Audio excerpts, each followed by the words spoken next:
After the conquest of Constantinople in 1453 AD, Sultan Mehmed the Conqueror had his sights set on Amasra and Trabzon, the two remnants of the Byzantine Empire in Anatolia. This was because these two Christian states in Anatolia would conspire against the Ottomans by joining forces with the Karaman and Jandarid tribes. Almizan but Apasaliaba.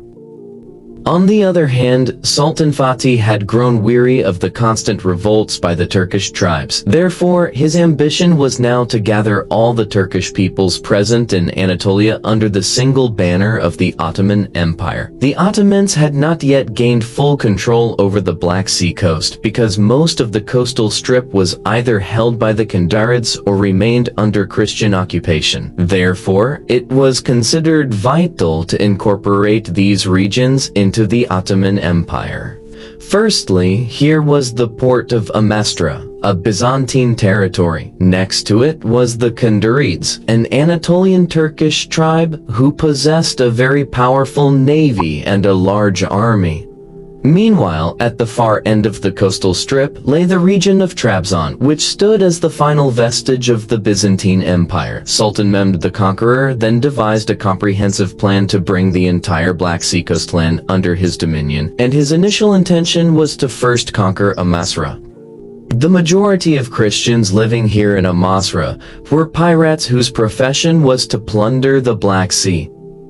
In addition, they would also provide shelter to rebels who came from the Ottoman Empire. Sultan Mehmed the Conqueror attempted to cushion them on numerous occasions, but they refused to abandon their hostile actions and persistently plotted against the Ottomans. Consequently, Sultan Mehmed the Conqueror decided to first conquer Amasra. Therefore, Sultan Fatih commanded Mahmud Pasha to depart from the Black Sea, leading a formidable fleet of 150 warships and head towards Amasra. Meanwhile, the Sultan meticulously kept all his military operations completely secret. When the Ottoman naval fleet finally arrived just outside Amasra's port, utter chaos erupted within the city. This was because Sultan Mehmed Fatih's army was already positioned right outside the city walls. Meanwhile, from the sea, Mahmud Pasha, with his 150 naval warships, stood absolutely prepared to launch an attack on them. When the people of the city realized that they could neither stand against Sultan Mehmed the Conqueror nor his powerful naval warships, they, without offering any resistance, surrendered the keys of the city to Sultan Mehmed the Conqueror in return for the protection of their lives and their possessions. After the conquest, Armasha was included in Blusanjak, and arrangements for the fort's defense were completed.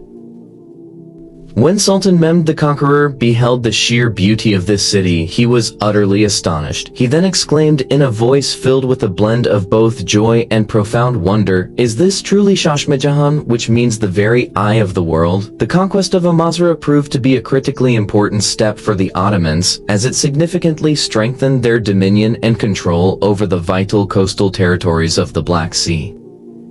After that, Sultan Mehmed the Conqueror also decided to annex Jandarid into his empire.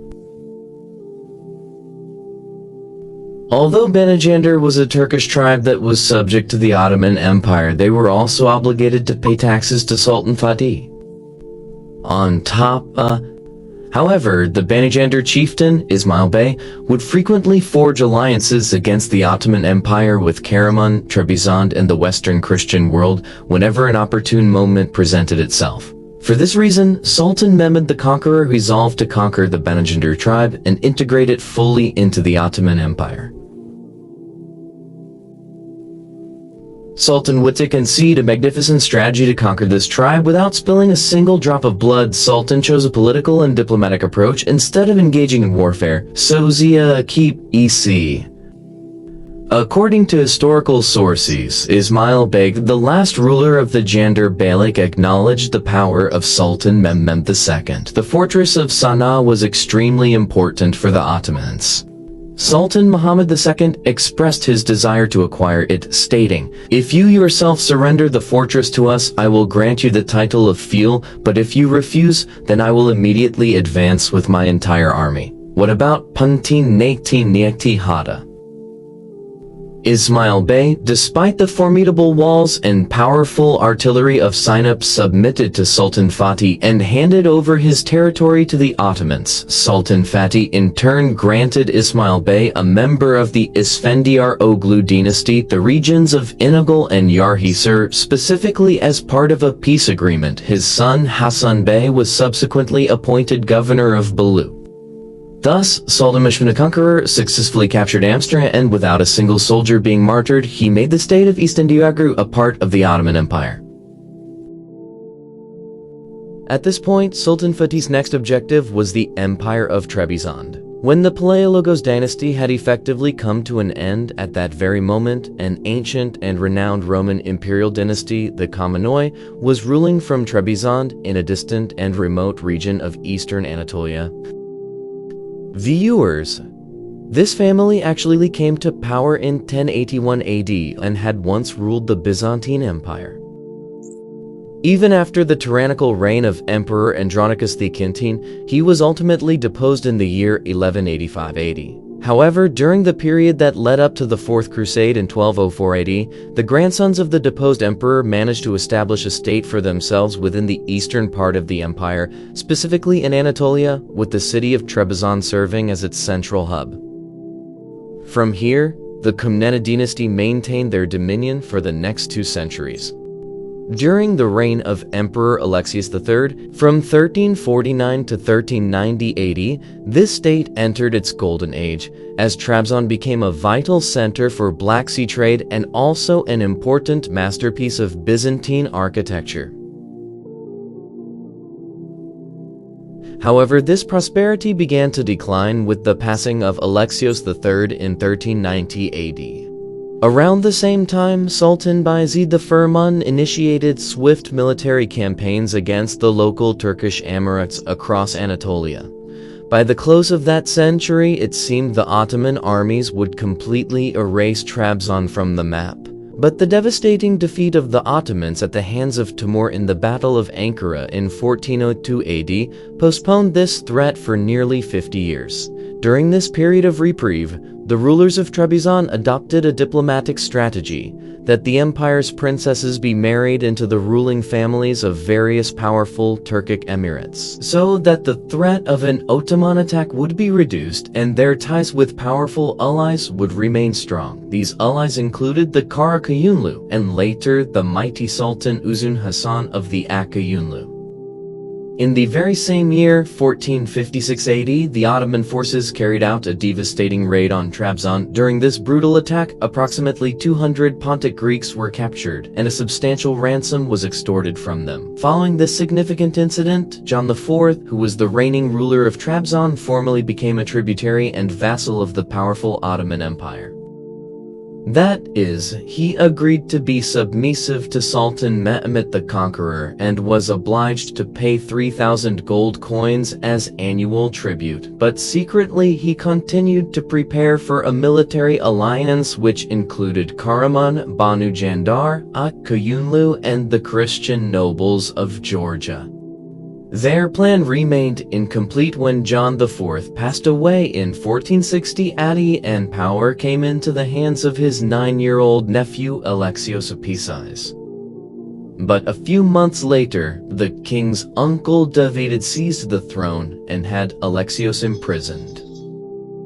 Meanwhile, the Sultanate of Trebizond had not paid tribute for several years, and the country was suffering from severe political instability. Consequently, Sultan Mehmed the Conqueror decided to launch a campaign against Trebizond in 1461 AD. For this specific purpose, the Sultan amassed an army of over 50,000 soldiers in Bursa, and from Constantinople, he had more than 100 warships prepared. After all these extensive military preparations, no pasha or vizier knew whom Sultan Fatih intended to attack. Some speculated that this campaign was being launched either against the Karamanids or the Mamluks. When a pasha courageously asked Sultan Fatih what the objective of this military buildup truly was, Sultan Mehmed Fatih gave a most fitting response, "Kakem, at the Pakat, that if a single hair from my beard were to learn of my intentions, I would tear it out by its very roots and set it ablaze."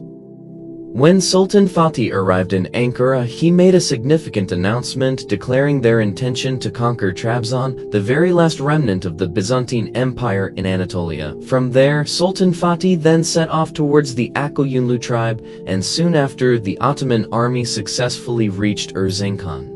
Ottoman forces launched a full-scale assault on Uzun Hasan's frontier territories, leading to widespread destruction across the entire region, and Uzun Hasan found himself compelled to swiftly negotiate a peace agreement. The Emperor of Trabzon now found himself completely isolated. In July of the year 1461, Sultan Fatih launched his full-scale siege on Trabzon. As the Turks intensified their siege, the Emperor of Trebizond grew desperate, finding himself unable to withstand the siege's increasing pressure. Soon, he surrendered the city of Trebizond without bloodshed. Based on Sultan Fatih's promise that he would be granted an estate in the Balkans, he laid down his arms and handed the city over to the Turks.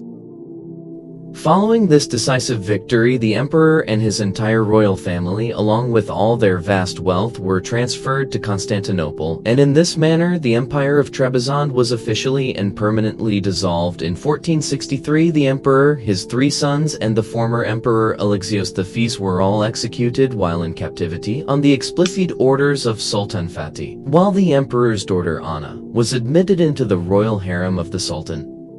After the conquest of both Amasya and Trabzon, there was no doubt that Sultan Mehmed Fatih had become the Caesar of Rome.